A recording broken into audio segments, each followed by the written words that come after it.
Episode में हमने कुल मिला के देखा होता है ठीक है यार, बोल ही देता हूँ, फुलटू बकचोदी देखी हमने पिछले एपिसोड में। कहाँ तक साला मुंह में रखूंगी ये बातें। जहाँ हमने देखा हुआ होता है जो यान, वो आधा इंसान और आधा घोड़ा छाप जानवर उसके साथ फाइट करता है और अपनी स्पिरिचुअल पावर को शो करके उन्हें पेल देता है, जिससे बाकी सारे बंदे खुश होते हैं कि अरे वाह मेरे आका, कोई नहीं कर सकता आपका बाल भी बांका। जिसके बाद वो उनके मैजिकल कोर को समेट लेते हैं। साथ ही जॉन ने उनके साथ ब्लड कॉन्टेक्ट को भी खत्म कर दिया था, जिससे सारे लोग थोड़ा सा इमोशनल हो गए थे, लगभग रोने ही लगे थे भाई। साथ ही हमने देखा था कि इसके बाद वो लोग आगे की तरफ बढ़ते हैं। दूसरी तरफ जेनी भाई, उसका दिल अलग घबरा रहा होता है और वो पहुंच गई होती है गुइसू माउंटेन के बाहर के एरिया पे और फॉग के अंदर भी इंटर हो जाती है। साथ ही उसके पास एक क्रिस्टल होता है जो कि उसे पॉइजन से बचा रहा होता है। बेचारी भटकते भटकते आगे पीछे घूमते हुए एक फील्ड के पास पहुंचती है। लेकिन वहाँ पे जॉन का ऑरा तो फील हो रहा था, लेकिन जॉन फील नहीं हो रहा था। जिससे गुस्से से वो एक हाथ तो मारती है, तो जहाँ से बैकलेस फोर्स के कारण वो इंजर्ड हो जाती है, जिससे उसे पता चलता है कि जॉन यहाँ पे है। लेकिन बेचारी खूब मेहनत करती है, इंजर्ड हो जाती है, खून बहता है, प्यार है भाई, पता नहीं चलता, दर्द नहीं होता। वो लड़ रही होती है बट उसे ब्रेक नहीं कर पाती,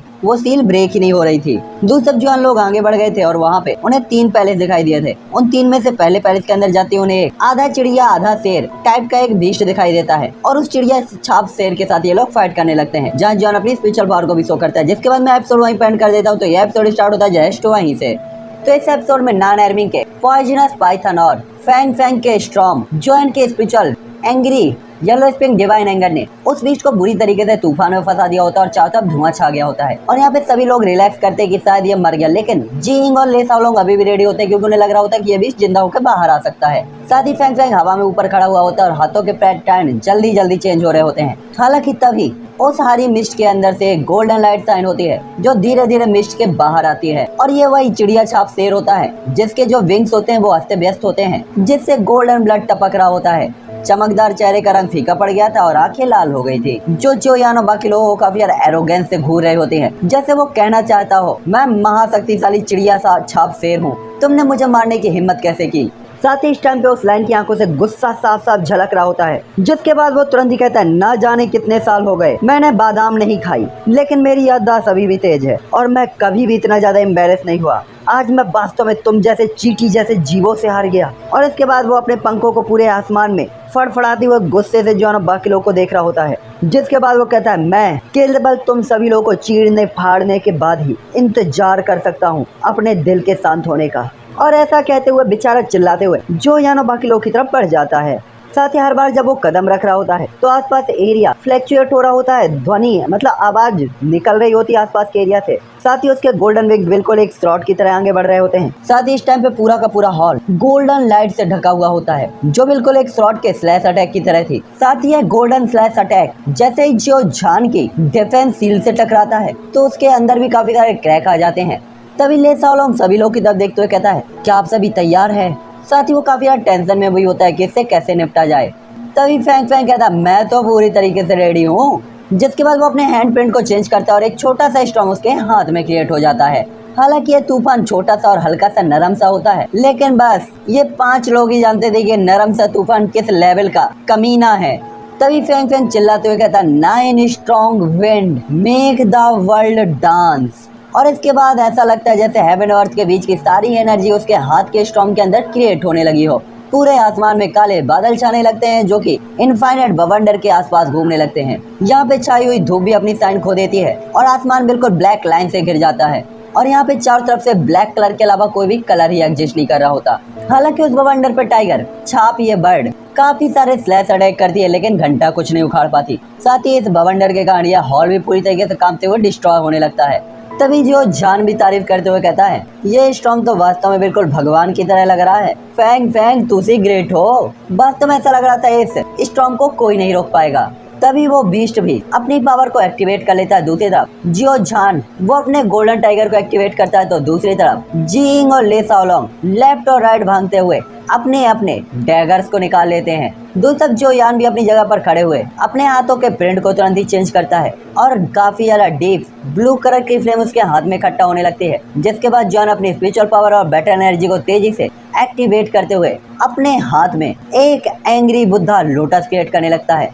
साथ ही यहाँ पे फ्लेम के अपेयर होने के बाद कुछ ही सेकंडों के अंदर जो यान के हाथ में एक एंग्री बुद्धा लोटस दिखाई देता है जिसके अफेयर होते ही आसपास का टेम्परेचर बढ़ जाता है। साथ ही स्पेस में हल्के हल्के क्रैक्स आने लगते हैं, जिसके बाद जॉन अपने हल्के से हाथ के स्लैश के साथ कहता है, जा मेरे बच्चे लंका लगा दे। साथ ही जॉन का जो ये एंग्री बुद्धा लोटस था, जिसमें जोयान की कैओस फ्लेम का क्लस्टर था, वास्तव में वो काले बवंडर के अंदर उड़ जाता है। जिसके बाद जॉन को अपना अटैक चार्ज करते हुए देखकर बाकी सभी लोग भी चिल्लाते हुए अपने अपने अटैकों को उस स्टॉर्म के अंदर चार्ज कर देते हैं, जहाँ पे स्टॉर्म, फायर, लाइटिंग, स्टारलाइट और ग्रीन मिस्ट सब कुछ उस बवंडर के अंदर एंटर हो जाता है और बिल्कुल आतिशबाजी की तरह चमकते हुए पटाखे फूटने की आवाजें आने लगती हैं और अंदर का एरिया धूल और धुएं से भर जाता है, जिससे वो अपने सामने के सीन को तो नहीं देख पाते, लेकिन एक चीखने की आवाज उन्हें सुनाई देती है। जिसके कुछ ही टाइम के बाद ये धूल धुआं धीरे धीरे छट जाता है और तूफान के चारों ओर हल्की गोल्डन लाइट साइन होती हुई दिखाई देती है, जो धीरे धीरे कम हो रही होती है। हालांकि इस टाइम पे ये एंग्री हावेल बीस्ट काफी स्ट्रॉन्ग था, मतलब लाइन छाप चिड़िया या चिड़िया छाप शेर, ये स्ट्रॉन्ग तो था, लेकिन जोयान और बाकी सभी लोग इतने खतरनाक अटैकों को झेलने के बाद और खासकर जॉन का एंग्री बुद्धा लोटस झेलने के बाद बेचारा अब खड़े होने में भी कैपेबल नहीं होता। साथ ही वो अपने घुटना टेके हुए जमीन में बैठा हुआ होता है। उसके स्केल्स काफी बुरी तरीके से इंजर्ड हो गए होते हैं, पंख टूट गए होते हैं और इंप्रेशन काफी क्रूअल होते हैं। साथ ही नजरें काफी गुस्से से भरी हुई होती है और बड़ी बड़ी आंखें जिन्होंने अपनी साइन खो दी होती है, वो इन्हीं सभी लोगों को देख रहा होता है। साथ ही वो चिल्लाते हुए कहता है और ऐसा लगता है जैसे 9 भूत एक साथ चिल्ला रहे हों। जिसके बाद वो कहता है, मैं पहले ही मर चुका हूँ। ये देखकर नॉन एर्मिंग तुरंत ही कहता है, कौनो बात नहीं चचा, ये बौखला गया है, इसकी बात ध्यान पे मत लो। आखिरकार वास्तव में यहाँ पे एल्यूजन को प्रोटेक्ट करने वाला ये गार्डियन, जो 6 स्टार डाउडी लेवल की ताकत का पावर हाउस था, 5 स्टार डाउडी लेवल के वॉरियर से हार गया था, तो बौखलाना तो बनता ही था। साथ ही इस बैटल की जो पावर थी वो काफी ग्रेट थी, जिसके कारण ये पूरा का पूरा किला खंडहर में बदल गया होता है। बड़ा सा गेट जमीन में गिर गया होता है, टोटम टूटकर बिखर चुके होते हैं और ये प्रेजेंट का महल अब पूरी तरीके से हिस्ट्री बन गया होता है। साथ ही यहाँ पे पहुंचकर इन सभी को पता चलता है कि ये 3 किले जो दूर से देखने पर एक साथ जुड़े हुए लग रहे होते हैं, वास्तव में एक दूसरे से 1,000 मील दूर है। और ये काफी अच्छी बात थी कि स्टॉर्म ने बाकी के किलों को इफेक्टिव नहीं किया, वरना वास्तव में पता नहीं क्या होता। तभी जिंग तुरंत ही कहती है, अरे वो क्या है। जब सभी ने चारों तरफ देखा तो वो देख सकते थे कि खंडहर के बीच में चट्टानें आसमान को छेद रही होती और कई पत्थर की एक टोटम पोल जिसकी लंबाई केवल आधी थी, जो कि थोड़ा सा अलग लग रहा होता है और इसमें नक्काशी होती है और ये किसी गॉड के स्टैचू की तरह भी लग रहा होता है। उसके ठीक अपोजिट डायरेक्शन में ये स्टोन ऊपर की तरफ जा रहे होते हैं। हालांकि तभी हवा चलती है तो सभी लोग को हवा काफी नजदीक फील होती है, अपनी बॉडी से टच होती हुई। तो सभी लोग नीचे देखते हैं, तब उन्हें पता चलता है कि फाइट के दौरान उनकी बॉडी के तो कपड़े गायब हो गए हैं और कपड़े इतने छोटे छोटे चिथड़ों में बदल गए हैं कि अंदर बाहर सब कुछ देखा जा सकता था। ये देखकर तो जीन का चेहरा बिल्कुल लाल हो जाता है और वो अपनी आंखें बंद कर लेती है। दूसरी तरफ सभी लोग चुपचाप कपड़ा वपड़ा चेंज करते हैं। हालांकि यहाँ पे कोई घूम पाता उससे पहले जीन सबसे फास्ट स्पीड से एक बड़ी सी चट्टान के पीछे भागी हुई होती है और इनसे तुरंत ही कपड़े निकाल कर अपने कपड़े चेंज करती है। अब क्या रखा, अब तो भंडारा हो गया। फाइट के दौरान पता नहीं चला था कि इनके कपड़े फट गए, जिसके कुछ ही टाइम बाद जॉन और बाकी लोग भी अपने कपड़े बदलते हैं और सभी लोग एक दूसरे को देख रहे होते हैं। साथ ही सभी लोग थोड़ा सा एम्बेरस भी होते हैं कि अरे बाप रे क्या देख लिया। तभी खांसते हुए जॉन टॉपिक चेंज करता है और कहता है जल्दी करो और इस बैटल फील्ड को साफ करो। जिसके बाद उस टोटम के पास चलते और देखते कि आखिरकार इसके साथ क्या गलत है, जिसमें सभी लोग तुरंत ही सेल आते हैं और मैजिकल कोर को और ब्लड एसेंस को इकट्ठा करते हैं, यहाँ तक कि उस बीस्ट के पंखों तक को नहीं छोड़ते। उन्हें पता था ये हाई लेवल का मॉन्स्टर बीस्ट था, इसकी बॉडी का तो हर एक पार्ट यूजफुल था। साथ ही यहाँ पे हर कोई अपने जरूरत की चीजों को इससे लायन की बॉडी से काट लेते हैं। जिसके बाद वो सभी लोग टोटम की तरफ चलने लगते हैं। तो वहाँ पे उस टोटम के पास चलते उन्हें हेवन और अर्थ के बीच में हल्की सी धड़कन जैसी एक हल्की आवाज और ऑरा फील हो रहा होता है, मतलब पावर का हल्का सा फ्लक्चुएशन। साथ ही ये जो टोटम पिलर होता है ये कई मीटर मोटा होता है। साथ ही बिल्कुल एक अननोन स्टोन पीस की तरह यहाँ पे होता है। साथ ही इसका या कि इस पर फिनिक्स के समान 100+ बर्ड्स के पैटर्न उकेरे गए थे और यहाँ पे एक फिनिक्स नीचे की तरफ सिर की वो होता है और बाकी के बर्ड्स को देख रहा होता है। साथ ही ऐसा लग रहा था जैसे वो जमीन की तरफ इशारा कर रहा हो, जिससे सभी लोगों से टोटम के चारों तरफ कई बार चक्कर लगाते, लेकिन उन्हें कुछ भी समझ नहीं आ रहा होता। हालांकि उस टोटम के नजदीक जाते ही वहाँ का ऑरा अचानक से गायब हो गया होता है, जैसे कि वो कभी अपियर ही नहीं हुआ था। तभी जिंग तुरंत ही टोटम के नीचे दरारों को देखते हुए कहती है, ऐसा लगता है कि मेन हॉल का जो एरिया वो पूरी तरीके से डिस्ट्रॉय हो चुका है। तो क्या ऐसा हो सकता है कि अंडरग्राउंड कुछ है जो और भी खतरनाक हो? ये सुनकर तो सभी के चेहरे पीले पड़ जाते, क्योंकि अगर ऐसा था तो ये उनके लिए अच्छी चीज नहीं थी, क्योंकि अभी अभी उनकी ओरिजिन कुई काफी ज्यादा खत्म हो गई थी और बिना ओरिजिन कुई के फाइट करना तो बिल्कुल मौत के मुंह में जाने जैसा ही था। तभी लेसा लोग तुरंत ही कहते हैं ऐसा नहीं हो सकता, क्योंकि आमतौर पर कोई भी मॉन्स्टर्स को दबाने के लिए अपने टोटम्स और होली गॉड के स्टैचू का यूज नहीं करता। ले सालों की बात को सुनकर सभी लोग थोड़ा सा रिलैक्स फील करते हैं और कहते हैं कि बस यही सही हो। तभी जॉन कहता है चलो इसे खोल कर देखते हैं कि आखिरकार बात क्या है, जो भी होगा साफ हो जाएगा। जॉन को पता था ऐसे ही बात करने से अच्छा है इसे देखना। तभी जो जॉन अपने गोल्डन पंच में अपनी लाइटिंग अटैक यानी कि अपनी ओरिजिन को चार्ज करते हो, तुरंत ही एक फिस्ट अटैक चार्ज करता है और 10,000 जून पावरफुल हैवी अटैक उस टोटम पे होता है, जिससे वो गोल्ड डिस्ट्रॉय हो जाता है। और इस अटैक में इतनी ज्यादा पावरफुल पावर थी कि वो गोल्ड को भी छेद सकता था और स्टोन को भी ब्रेक कर सकता था। लेकिन इस टोटम से जैसे ही वो पंच टकराता है तो एक तेज आवाज आती है और ये देखकर सभी लोग हैरान रह जाते हैं कि उस टोटम के अंदर हल्का सा भी फ्लैक्चुएशन नहीं हुआ था, क्रैक तक नहीं पड़ा था। तभी करीब से देखने पर उन सभी लोग को पता चलता है कि यह टोटम ही बाकी का टोटम के जैसे ही सेम इंग्रेडिएंट से बना हुआ है, लेकिन ये क्यों नहीं टूट रहा और ये क्यों बिल्कुल सेफ है। साथ ही इसका ऊपरी पार्ट टूट गया लेकिन नीचे का पार्ट तो बिल्कुल वज्र की तरह स्ट्रॉन्ग था। यह देखकर फैंग फैंग भी घबरा जाता है कि साला कौन सा भूत यहाँ पे आ गया।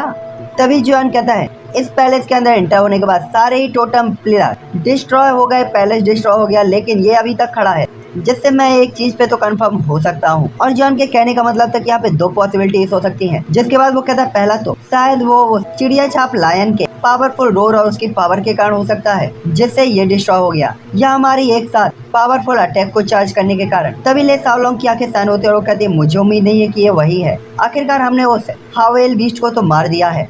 तभी नॉन एर्मिंग कहता है चलो कोशिश करते हैं। जिसके बाद नॉन एर्मिंग अपनी पॉइजन फॉग को अपेयर करता है, जो यान अपनी स्पिरिचुअल पावर, जीइंग अपनी लाइटिंग को, ले साओलोंग अपनी स्टार साइन को, और वो सभी लोग एक ही टाइम पे उस सबसे टोटम के ऊपर अटैक कर देते हैं। हालांकि उन सभी के कंबाइंड अटैक के बाद वो अटैक भी गायब हो जाता, लेकिन टोटम के अंदर जरा सा भी चेंज नहीं आया था। भारी ढीठ टोटम है भाई। साथ ही सभी लोग काफी हैरान भी होते हैं। यहाँ फैंग फैंग भी कहता है अगर यहाँ कोई और चीज होती तो मैं अपने स्टॉर्म का यूज करते हुए उसे कई टुकड़ों में तोड़ देता, लेकिन वास्तव में ये पता नहीं कौन सी बवाल चीज है जो कि जरा सी भी इंजर्ड नहीं हो रही है मेरी इतनी सारी पावर के बाद भी। जिसके बाद नाना एमी कहता है ऐसा हो लग सकता है कि शायद ये उस बीस्ट के कारण ही था, लेकिन अब वो बीस्ट तो मर चुका है, तो अब हम क्या करें। हालांकि यहाँ पे तभी सभी को याद आता है कि उस चिड़िया छाप शेर के साथ फाइट करते हुए यहाँ पे इन्हें पता चला था कि वो बंदा अपने डिफेंस और अटैक को यूज करने के लिए अपने विंग का यूज कर रहा था, जिसका मतलब था कि उसकी बॉडी के सबसे जरूरी पार्ट उसके विंग्स थे। इसलिए वो सोचते हैं कि चलो यहाँ पे विंग्स का यूज करके देखते हैं, शायद ये काम आ जाए। जिसके बाद जॉन की स्टोरेज रिंग से एक गोल्डन लाइट साइन होती है। तभी जीन कहती है मुझे ये करने दो, और इसके बाद वो विंग्स को लेकर आसमान के ऊपर उड़ जाती है। जिसके बाद वो उन विंग्स को लेकर एयर में उन्हें छोड़ देती है। तभी ये अचानक से अजीब सी सिचुएशन के साथ विंग्स टोटम की तरफ उड़ते हुए जाने लगते हैं और गोल्डन लाइट चारों तरफ फैलने लगती है, जिससे टोटम के आसपास अजीब से प्रिंट होते हैं और खांचे बने हुए होते हैं जो कि मेल्ट होने लगते हैं। साथ ही ये लाइट जो इसे विंग से निकल रही होती है थोड़ा सा डिम होती है और इतनी ज्यादा इफेक्टिव नहीं थी। दूसरी तरफ जॉन भी इस टाइम पे थोड़ा सा दुखी होता है और झिझक रहा होता है। आखिरकार 6 स्टार मॉन्स्टर के जो विंग्स थे वो काफी अच्छी चीज थी, लेकिन जॉन ने आखिरकार सारे के सारे विंग्स निकालकर जीन को दे दिए थे। साथ ही गोल्डन विंग से गोल्डन लाइट साइन हो रही होती है, जिससे ये जो पिलर था वो मेल्ट हो रहा होता है। साथ ही आप काफी स्पीड से मेल्ट होने लगा होता है और 5 रंगों का एशियन रूइंस पिलर दिखाई देने लगता है और ये ऐसा लग रहा होता है जैसे इसके अंदर स्टार साइन हो रहे हो। जिसके बाद एक तेज लाइट के साथ एक आवाज आती है और ये टोटम अनगिनत टुकड़ों में टूट जाता है और इस टोटम को ब्रेक होते हुए देखकर सभी के दिल दहल जाते हैं। जिसके बाद यहाँ पे एक अजीब सा एनर्जी फ्लक्चुएशन आने लगता है और सभी कोई इस एनर्जी को फ्लक्चुएशन को फील करते हुए काफी डरा हुआ होता है। हालांकि तभी जीन की आवाज आती है, ये तो एक वेपन है। जीन की नजर हमेशा ही तेज रहती थी, इसलिए वो तुरंत ही एक कदम आगे रखती है और सभी को बताती है ये एक वेपन है, जो सुनकर सभी लोग खुश हो जाते हैं और उनकी आंखें साइन होते हुए उस वेपन की तरफ देखते हैं जो लाइट से घिरा हुआ होता है। वो देख सकते थे कि इसका मेटल काफी ज्यादा सीरियस था, साथ ही इसे काफी ज्यादा हाई क्वालिटी के साथ फॉर्ज किया गया था। साथ ही ये काफी स्ट्रॉन्ग भी लग रहे होते हैं और इसके चारों तरफ का एरिया काफी ज्यादा एनर्जी के कारण ब्रेक हो रहा होता है। तभी जोयान कहता है ब्रदर जियो जान कॉन्ग्रेचुलेसन। जिस पे जियो जान कहता है काय को कॉन्ग्रेचुलेसन कह रहे रे मामू। तभी जोयान उसे बताते हुए कहता है मैंने इसे सेंस कर लिया है अपनी स्पिरिचुअल पावर से, और ये जो चीज है ये मुक्केबाजी वाले ग्लव्स हैं जो तुम्हारे लिए यूजफुल है, इसीलिए तुम्हें कॉन्ग्रेचुलेसन कह रहा हूँ रे पागल। जब पे जो जान खुश होते हुए कहता है क्या सच में, और इतना सुनते ही बंदा खुश होते हुए खुशी से बौखलाते हुए आगे बढ़ता है और उन गोल्डन लाइट को अपने हाथ में पकड़ लेता है और वो दस्ताने जो कि गोल्डन कलर के होते हैं उसके हाथ में साइन होने लगते हैं। साथ ही इस गोल्डन ग्लव्स के अंदर काफी सारे गोल्डन विंग्स साइन हो रहे होते हैं, मतलब उनका एक पंच या कि एक प्रिंट बना हुआ होता है। साथ ही हाथ को प्रोटेक्ट करने के लिए काफी सारे गोल्डन विंग्स काफी आगे तक निकले हुए होते हैं। और जैसे ही ये ग्लेव्स अपनी जगह से हटाए जाते तुरंत ही एक इंफॉर्मेशन हवा में अपेयर होती है और एक नाम आता है, मेरा नाम है नो यू। साथ ही फर्स्ट ईयर में क्लेन के लोगों का ब्लड एसेंस उसे इकट्ठा किया गया था, जिसके बाद उस ब्लड एसेंस को 100+ रिफाइनमेंट के साथ स्टील के साथ मेल्ट किया गया था, जिसके बाद इसे फॉर्ज करते टाइम एक ही साथ 9 लाइटिंग्स हुई और ये सक्सेसफुली रिफाइन हुआ। तभी ले साओलोंग थोड़ा सा इमोशनल होते हुए कहते हैं, कोई सरप्राइज नहीं कि वास्तव में इस टोटम को ओपन करने के लिए हाउलिंग विंग का यूज करना पड़ा था। ऐसा लगता है कि इस सोल्जर को हाउलिंग क्लेन के अंदर बहुत ऊंचा दर्जा प्राप्त था और ये एक पूरे के पूरे शहर का ट्रेजर माना जा सकता है। और वास्तव में ये सोल्जर भी अपने टाइप के ट्रेजर को सेव करने के लिए लास्ट मोमेंट तक फाइट कर रहा था। और ऐसा कहते हुए ले साओलोंग को थोड़ा सा सिंपैथी फील होती है लू हाओ नाम के इस ट्राइब और इस बंदे से। तभी जॉन कहता है उसके एंसेस्टर ने उसे जो दिया उसे अपवित्र करने के बजाय खून की आखिरी बूंद तक खुद को मारने के साथ वो इसे हिफाजत कर रहा था। ये कुछ बेवकूफ़ी और कुछ लॉयल्टी थी जो कि वास्तव में काफी रिस्पेक्टेड है। सच में ये तारीफ के काबिल है। तभी जिंग स्माइल करते हुए कहती है, ये अच्छी बात है कि ये ऐसा है, नहीं तो हम खतरे में पड़ जाते। कांग्रेचुलेशन ब्रदर जियो झान, अब इसे आजमा के भी तो दिखाइए कि ये कितना पावरफुल है। तभी जॉन भी स्माइल करते हुए जो जान की तरफ देखता है तो जो जान तुरंत कहता है, अरे बिल्कुल नेकी और पूछ पूछ। और इसके बाद जो जान जो यान की तरफ देखता है कि वास्तव में उसने इतनी कीमती चीज उसे ऐसे ही दे दी। क्या इस बंदे को ट्रेजर्स की लालच नहीं रहती है? हमें पता है जॉन को किस चीज की लालच रहती है और किस किस को पता है कि जॉन को किस चीज की लालच रहती है। बताओ भाई कमेंट में अपने अपने हिसाब से कि जॉन को किस चीज की लालच रहती है। मैं भी देखना चाहता हूँ मेरी सोच से किसकी सोच मिलती जुलती है। जिसके बाद जो जान अपने पंच को कसता है और आसमान की तरफ सिर करके चिल्लाते हुए कहता है, golden feather gloves turn into the sky.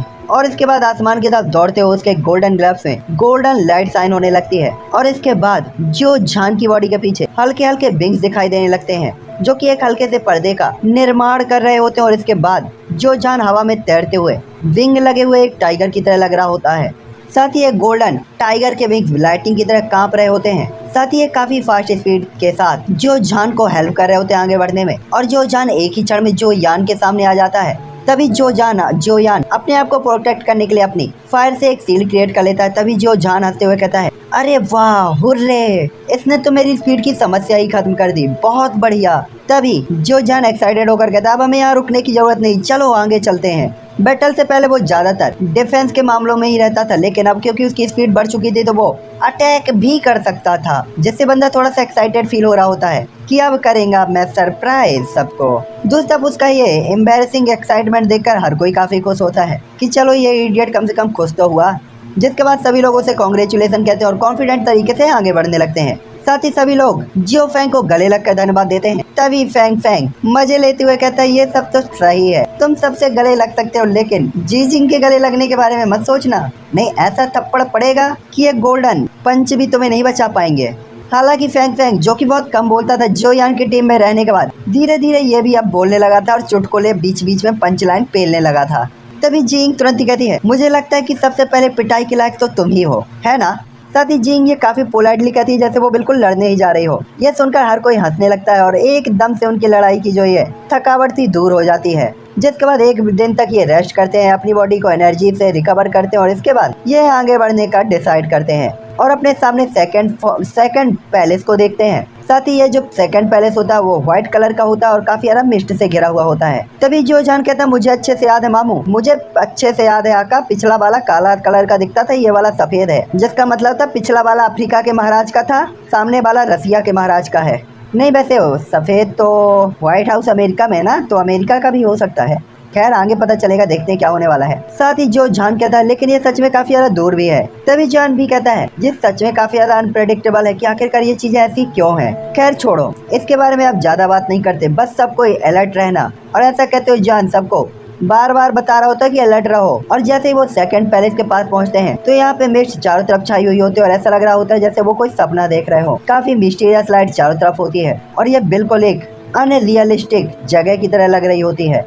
तभी जिंग अपना वही डायलॉग मारते हुए कहती, देखो वो क्या है। जैसे सभी लोग ऊपर की तरफ देखते हैं तो उन्हें एक अनट्रस्टेड सीन दिखाई देता है, क्योंकि सभी लोग बिना गेट को देखे हुए गेट के बाहर खड़े हुए होते हैं। साथ ही उन्हें किले के अंदर की हर एक चीज साफ साफ दिख रही होती है, मानो जैसे गेट का कोई काम ही ना हो, उनकी नजरें गेट के आर पार जा रही हो। दूसरी तरफ पैलेस के अंदर एक छोटी घिरी धुंध मिस्ट से घिरी हुई एक छोटी सी फिगर जो यानो बाकी सभी लोग की तरफ पीठ कर लेती है, जैसे वो हेवन और अर्थ को काफी ज्यादा वर्शिप की तरह देख रही हो। जिसके बाद वो अपने पैरों को झुकाकर, घुटनों को झुकाकर सामने की तरफ झुकता है। साथ ही उसकी पीठ पे काफी खतरनाक सिल्वर व्हाइट विंग्स होते हैं। साथ ही उसके आर्मर रेड और ब्लैक कलर के होते हैं। साथ ही उसकी स्किन काफी जली हुई लग रही होती है। साथ ही ये मॉन्स्टर्स की तरह लग रहा होता है, जो कि घटिया लगने के साथ साथ काफी अजीब भी लग रहा होता है। साथ ही उसके कमर के चारों तरफ केवल जानवरों की खाल होती है। साथ ही जोयान और बाकी सभी लोग के ऑरे को फील करते हुए वो फिगर तुरंत ही अपना सिर घुमाता है और उसका चेहरा ब्लड लेस पीला होता है और डरावना भी। साथ ही करीब से देखने पे कोई भी देख सकता था कि इसने एक अजीब सा मुखौटा पहना हुआ है और उसकी आंखों में काफी ज्यादा डेमोनिक पावर कंडेंस लग रही होती है। साथ ही जो बाकी लोगों को घूरते हुए वो काफी शातिरता तरीके से उसे देख रहा होता है। तभी जींग अपनी पलकों को झपकाते हुए कहती है, ये काफी अजीब है। वो मॉन्स्टर किले के अंदर है, हम किले के बाहर हैं, लेकिन फिर भी हम वास्तव में किले के आर पार होते हुए उसे कैसे देख सकते हैं। तभी फैंग फैंग भी हैरान होते हुए कहता, बात तो सही है, ये है तो काफी अजीब चीज, हमें इस अजीब चीज में काफी ज्यादा अलर्ट रहना चाहिए। ऐसा लगता है कि दूसरी पार्टी हमें इजीली यहाँ से पास होने नहीं देने वाली और वो हमसे फाइट तो करेगी ही। तभी जो जान कहता है, उस बंदे ने हम पे अब तक अटैक नहीं किया क्योंकि हमने अंदर इंटर नहीं किया, लेकिन अगर हमें प्रॉफिट चाहिए और हमें चीजें चाहिए, अगर हमें शेर के बच्चे को पकड़ना है तो हमें बाकी गुफा के अंदर तो इंटर करना ही पड़ेगा। शेर की गुफा के अंदर तो इंटर करना ही पड़ेगा। दूसरी तरफ अपना टर्की तो काफी सीरियस होते हुए से हिलाता है और थोड़ी देर झिझकने के बाद वो अपने हाथ को हिलाता है और धीरे से अपने हाथ से सभी को अंदर की जांच करने का इशारा करता है, क्योंकि जांच करना जरूरी था। अगर अंदर एक आंकड़ा था जो पीछे हटने से इनकार कर रहा था तो फिर अपना टर्की भी तो पीछे नहीं हट सकता था। इसीलिए ये 5 लोगों की टीम ट्रायंगल फॉर्मेशन बनाती है। साथ ही आगे बढ़ते हुए दुर्घटना को रोकने के लिए जोयान को बीच में रखा जाता है। साथ ही टाइम थोड़ा थोड़ा करके बीत रहा होता है और फॉग धीरे धीरे गायब हो रही होती है। दूसरा बंदर की फिगर अभी भी अपनी जगह पर खड़ी हुई होती है और इन सभी लोग को एक क्रूअल स्माइल के साथ देख रही होती है। तभी जो जान कहता है, मुझे लगता है कि कुछ गलत है, ऐसा लग रहा है कि हम गोल घेरे में ही घूम रहे हैं। देखो ये प्रिंट जो कि मैंने छोड़ा था, मुझे ये भी नहीं पता कि कितना टाइम बीत गया, लेकिन ऐसा लग रहा है कि क्लेन का वो गेट अभी भी काफी दूर है। और इसके बाद जो जान जमीन में बने हुए अपने फुटप्रिंट की ओर इशारा करता है। तभी जींग भी कहती है, ये जगह वास्तव में लोगों को काफी ज्यादा अनटेस्टेड फील कराती है, ये बिल्कुल एक सपने की तरह है। ऐसा लगता है जैसे हम लोग सपने में आ गए हों। क्या ये जगह वास्तव में बहुत मिस्टीरियस है या फिर शायद ये फिगर ऐसा कर रही है। तभी ले सालोंग कहते, लेकिन वो अब तक अपीयर नहीं हुआ। हालांकि तभी क्लेन के अंदर वो फिगर खड़ा होता है और उसके बाएं हाथ में एक लकड़ी का डंडा दिखाई देता है जो अजीब से पैटर्न से घिरा हुआ होता है। साथ ही उसके उस डंडे के दोनों सिरों के ऊपर हाफ मून के साइज के 2 ब्लेड लगे हुए होते हैं। साथ ही उन ब्लेड पर काफी ज्यादा खून के मार्क भी होते हैं। तभी साथ ही साथ उसका दाहिना हाथ भी अचानक से सूज जाता है और कम से कम 10 गुना से ज्यादा सूज जाता है, जैसे डार्क रेड मांसपेशियां एक दूसरे से में उलझती हुई दिखाई दे रही होती है और काफी खतरनाक। तभी ले सालोंग तुरंत याद करते हो कहते, लगता है एशियन टाइम से ये किसी मॉन्स्टर का रुइंस होना चाहिए। मैंने लंबे टाइम पे किताबों में पढ़ा था कि बाएं और दाएं दोनों तरफ का अनुपात बेहद बेमेल है। साथ ही ये वेपन ये मॉन्स्टर से यूज करते हैं। साथ ही ले सालोंग इस चीज को याद करते हो काफी टेंशन में होते और कहते हैं, लेकिन ये मॉन्स्टर वास्तव में एक ह्यूमन के जैसे कैसे दिख सकता है। साथ ही इसका नाम ड्रीम ब्रेकर होना चाहिए। साथ ही उनके क्लेन के अंदर ड्रीम ब्रेकर का टाइटल प्राप्त करना काफी ज्यादा मुश्किल होता है। साथ ही ड्रीम ब्रेकर के टाइटल को होल्ड करने के लिए आपको सबसे पहले एंटर होना होगा अपने एंसेस्टर की सोल से मिलने के लिए एक ड्रीम की जर्नी के लिए, या कि स्पिरिट हॉल। साथ ही इस जर्नी के दौरान ड्रीम ब्रेकर्स को काफी सारे टेस्टों से होकर गुजरना पड़ता है, कई सारे ड्रीम्स देखने पड़ते हैं। साथ ही इस ड्रीम को देखते टाइम कई लोग इसके बैकलैश से बचने में कैपेबल नहीं होते और फेल हो जाते हैं, और जो लोग इस टेस्ट को कंप्लीट कर पाते हैं वो काफी स्ट्रॉन्ग और पावरफुल होते हैं। साथ ही उनकी ब्लड लाइन काफी स्ट्रॉन्ग हो जाती है, लेकिन इसके कारण उनकी बॉडी काफी बुरी तरीके से डैमेज हो जाती है, जिससे उनके अंदर काफी सारे म्यूटेशन हो जाते हैं, जिससे वो ब्लड स्पिरिट आर्ट जैसे स्किल से लड़ने के लिए और ब्लड स्पिरिट आर्ट से लड़ने जैसे स्किल और स्पिरिचुअल बैटल जैसे स्पिरिचुअल अटैक जैसे काफी सारे अटैकों और स्ट्रेंथों को प्राप्त कर लेते हैं। और इस टाइम पे हर कोई ले सालोंग की बात को सुन रहा होता है तो सबके चेहरे पीले पड़ जाते हैं और सभी लोग को लग रहा होता है कि क्या ऐसा हो सकता है कि इस तरीके का मॉन्स्टर एक ह्यूमन मॉन्स्टर के नजदीक हो, जो ह्यूमन और मॉन्स्टर के बीच भटक रहा हो एल्यूजन में। तभी जींग झिझकते हुए कहती, क्या ऐसा हो सकता है कि ये एक एल्यूजन हो जो उस बंदे की स्पिरिचुअल पावर के कारण क्रिएट किया गया हो। तभी सभी लोग झिझकते हुए कहते हैं ये हो सकता है। साथ ही उन्हें पता था कि मॉन्स्टर्स की जो स्ट्रेंथ होती है वो काफी ज्यादा अनप्रेडिक्टेबल और मिस्टीरियस हो सकती है, इसीलिए सभी लोग काफी हेल्पलेस फील कर रहे होते हैं। दूसरा किले के अंदर का वो ड्रीम ब्रेकर अचानक से गायब हो गया होता है, जिससे सभी लोग अपनी सिक्योरिटी को दुगना कर देते हैं और काफी ज्यादा अलर्ट हो जाते हैं। तभी उनके सामने पावरफुल एनर्जी का फ्लक्चुएशन होने लगता है और एक एनर्जी स्टॉर्म चारों तरफ क्रिएट होने लगता है। साथ ही ये एनर्जी वेव चारों तरफ के एरिया को ढकने लगती हैं। साथ ही इस टाइम पे काफी सारे घोस्ट सोल की चीखों की आवाजें सी सुनाई दे रही होती हैं, जो किसी की खोपड़ी को झकझोर कर रख सकती थी। साथ ही इन बिखरी हुई इविल सोल्स का एक ग्रुप व्हाइट कलर के फॉग के ऊपर तैर रहा होता है। साथ ही जमीन में तैर रही डेड बॉडीज भी वापस से जिंदा होती हुई दिखाई दे रही होती हैं। तभी ले साओलोंग तुरंत ही उठता है और अपने ट्विन्स डैगर्स को हाथ में ले लेता है और ब्लैक और रेड मिस्ट के साथ स्टारलाइट उसकी बॉडी के अंदर साइन होने लगती है और इंच दर इंच पूरी बॉडी को कवर करते हुए वो सामने के घोस्ट की तरफ अटैक करने लगता है। लेकिन ले साओलोंग काफी ज्यादा हैरान होता है जब वो ये देखता है कि ये घोस्ट सोल उसकी बॉडी के चारों तरफ अंदर से बाहर क्रॉस हो रही होती है और जो यान लोगों की तरफ बढ़ रही होती है। हालांकि दूसरी तरफ जो झान के पास ले साओलोंग की तरह हैरान होने का टाइम नहीं था, इसीलिए वो तुरंत ही आगे बढ़ता है और उसके हाथ का वो गोल्डन पंच अचानक से पावरफुल लेके गोल्डन लाइट फ्लैश अटैक करता है और भूतों की तरफ इसका अटैक कर देता है और ये गोल्डन वेब बाकी सभी घोस्ट को अपने साथ दूर की तरफ ले जाती है। दूसरी तरफ जो यान और बाकी सभी लोग भी इस ठंडे झोंके से तुरंत ही खुद को कवर करते हैं। साथ ही यहाँ पे इन्हें ये समझ में नहीं आ रहा होता कि क्या ये सच में रियल घोस्ट है या कि फिर ये कोई एल्यूजन है। दूसरी तरफ जिंग उसे अपने सिर में काफी ज्यादा भनभनाहट फील हो रही होती है। साथ ही उसे समझ में नहीं आ रहा होता कि उसे कोई एक्शन लेना चाहिए या नहीं। दूसरी तरफ जो यान और बाकी सभी लोग के हाथ में भी वेपन होते हैं और वो रेडी थे, लेकिन उन्हें समझ में नहीं आ रहा था कि क्या करना चाहिए। दूसरी तरफ जो जान ने वहाँ पे एक शील्ड क्रिएट कर दी होती है, इसलिए वो लोग कुछ टाइम के लिए रिलैक्स फील कर रहे होते हैं। साथ ही उन सभी चीजों को सबसे ज्यादा डराने वाली चीज ये थी कि ये घोस्ट फिगर वास्तव में किसी भी चीज से नहीं रुक रही होती। साथ ही ये घोस्ट जो जान की शील्ड के अंदर एक क्रॉस होकर सीधा ही उन लोगों के पास पहुंच जाते हैं। तभी जिंग इन मॉन्स्टर को देखते हुए तुरंत ही चिल्लाते हुए कहती है, ओ बचाओ। एक लड़की के तौर पर वो इतने बदसूरत बीस्ट को तो कभी भी नहीं देख सकती थी अपने नजदीक, जिससे वो तुरंत ही अपने हाथ के डबल ब्लेड को सीधा ही साइन कर दिया और उससे लाइटिंग की तरह पावरफुल एक लाइटिंग बोल्ट जनरेट होता है जो कि स्पेस की तरफ जाता है, जिससे बड़ी संख्या में ये डेड बॉडीज जमीन में गिरकर कीचड़ में बदल जाती हैं। दूसरी तरफ जिंग के बारे में चिंतित होकर जोआन और बाकी सभी लोग भी तुरंत अपने अपने वेपन्स को लेकर बिना किसी काइंडनेस के बाकी के सामने के बीस्ट और मॉन्स्टर्स की डेड बॉडीज को पेलना स्टार्ट कर देते हैं और ब्लड की फॉग चारों तरफ छाने लगती है। साथ ही ये घोस्ट शैडो इनफाइनाइट लग रही होती है और एक के बाद एक जोआन और बाकी सभी लोग इसे पेल रहे होते हैं और ये आती जा रही होती हैं, जिससे ये लोग समझ गए होते कि अगर इसी तरीके से फाइट कंटिन्यू रही तो कुछ ही टाइम के अंदर ये लोग थक जाएंगे। तभी जो जान क्यूरियस होते हुए कहता है, अब हमें क्या करना चाहिए यंग मास्टर जियो, अगर ऐसा ही चलता रहा तो हमारे पास फिर कोई भी ऑप्शन नहीं रहेगा। तभी जॉन कहता है, सभी लोग रुको। जिसके बाद सभी लोग सामने के घोस्टों की तरफ देखने लगते हैं, जो कि काफी सारे पावरफुल घोस्ट थे, जिसमें कुछ तो दसियों हजार फीट ऊंचे होते हैं, जो कि अपने हाथ को हिलाते हैं तो जॉन लोगों के सभी के इंप्रेशन बदल जाते हैं। ये देखकर सभी लोग तुरंत ही किंगलिन लिक्विड को अपने अपने मुंह में डालकर उससे स्वैलो कर लेते हैं और डुकी को रिकवर कर लेते हैं। साथ ही ये घोस्ट जिन्होंने इन लोगों को चारों तरफ से घेर लिया होता है, ये अपने सर्कल को धीरे धीरे छोटा करते जा रहे होते हैं। तभी नान एर्मिंग कहता है, कुछ भी मत करो, कोई भी इन पे अटैक मत करो, वैसे भी ये सभी लोग सिर्फ एक घोस्ट ही तो हैं, हम भी देखना चाहते हैं ये क्या करते हैं। साथ ही नान एर्मिंग ने यह भी देखा था कि उसकी पॉइजनस फॉग भी इन घोस्ट के ऊपर कोई भी इफेक्ट नहीं डाल रही। तभी जॉन आंसर देते हुए कहता, नहीं, दुश्मन छिपकर अंधेरे से अटैक कर रहा है और हम उजेले में है, हम नहीं बता सकते कौन सच है और कौन झूठा, इसलिए हमें अलर्ट रहना होगा और कोई रास्ता सोचना होगा। तभी जो जान कहता है, यंग मास्टर जो आप अलर्ट रहिएगा, और जो जान जोयान के बगल में खड़ा हो जाता है और उसके पंच कसे हुए होते हैं।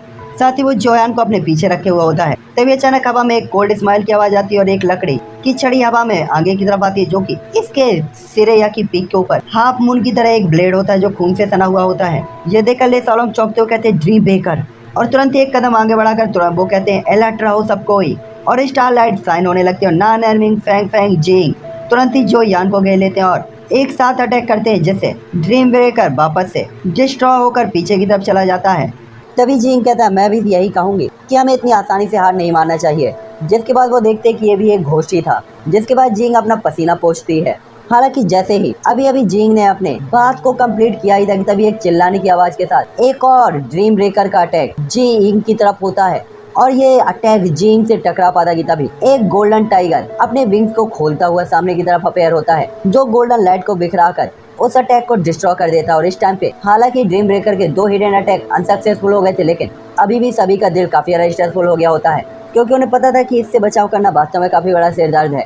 साथ ही ये ड्रीम ब्रेकर आखिरकार किस तरीके की चीज है, इस टाइम पे ये सभी लोग समझ गए होते हैं कि ये ड्रीम ब्रेकर वास्तव में कम से कम 6 स्टार के इंटरमीडिएट लेवल पर तो होना ही चाहिए। तभी ले सालोंग तुरंत ही कहते हैं, ड्रीम ब्रेकर के साथ सबसे डरावनी बात यह है कि हमें यहाँ वास्तव में एल्यूजन के साथ मौत के घाट उतार दिया जाएगा, लेकिन हम इतनी आसानी से हार नहीं मानेंगे।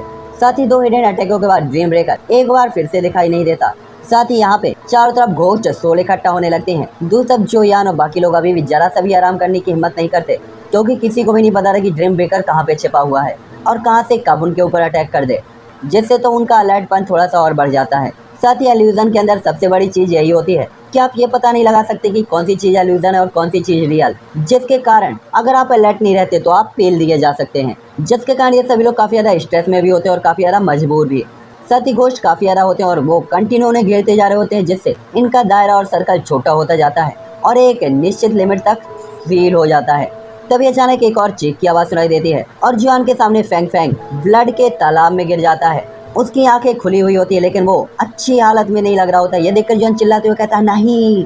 हर किसी की आंखें लाल हो जाती हैं। आखिरकार ये सभी लोग काफी दिनों से साथ में थे, लाइफ और डेथ का एक्सपीरियंस इन्होंने साथ में किया था और सभी के मन में एक दूसरे के लिए काफी सारी फीलिंग्स आ गई थी। लेकिन वास्तव में फैंग फैंग को इतनी जल्दी इस स्टॉर्म ब्रेकर ने हिट कर दिया था। तभी अचानक एक आवाज आती है, हर कोई ये ड्रीम ब्रेकर की चालें, इसमें मत फंसो। और फैंग फैंग पीछे से हवा में अपेयर होता है, जिसे देखकर जो यानो सभी लोग दंग रह जाते हैं कि फैंग फैंग तो उनके सामने जिंदा खड़ा हुआ था। तभी जॉन अपने हाथ को आगे बढ़ाकर फैंग फैंग को टच करता है तो वो बिल्कुल हार्ड मार्क्स के शरीर के साथ खड़ा हुआ होता है, जिसके बाद सभी लोग अनटच्ड तरीके से पीछे मुड़कर फैंग फैंग को देखते हैं तो उसकी बॉडी अभी भी नीचे पड़ी हुई होती है और उसकी आंखें गुस्से से साइन हो रही होती हैं। तभी फैंग फैंग अपने हाथ से एक छोटे से बंडल को चार्ज करता है और वो डेड बॉडी वहीं पे डिस्ट्रॉय हो जाती है, जैसे देखकर जो जान तुरंत ही गुस्से में कहता है, वास्तव में ये ब्लडी कायर ड्रीम ब्रेकर काफी ज्यादा नासमझ और काफी क्रूएल है, बिल्कुल कायर, डरपोक, फट्टू। यहाँ पे वास्तव में जो है बाकी लोगों का तो दिल ही झकझोर कर रख दिया गया था कि उसके एक साथी की मौत हो गई और ये अच्छा था कि वास्तव में ये एक सपना था, जाकि एक इल्यूजन। और क्योंकि फैंग फैंग अपने स्टॉर्म को शो कर सकता था, जिसका मतलब था यही रियल स्टॉर्म था, लेकिन उससे उम्मीद नहीं थी कि ड्रीम ब्रेकर वास्तव में ऐसा छल भी कर सकता है। तो इसी के साथ अब ये एपिसोड यहीं पे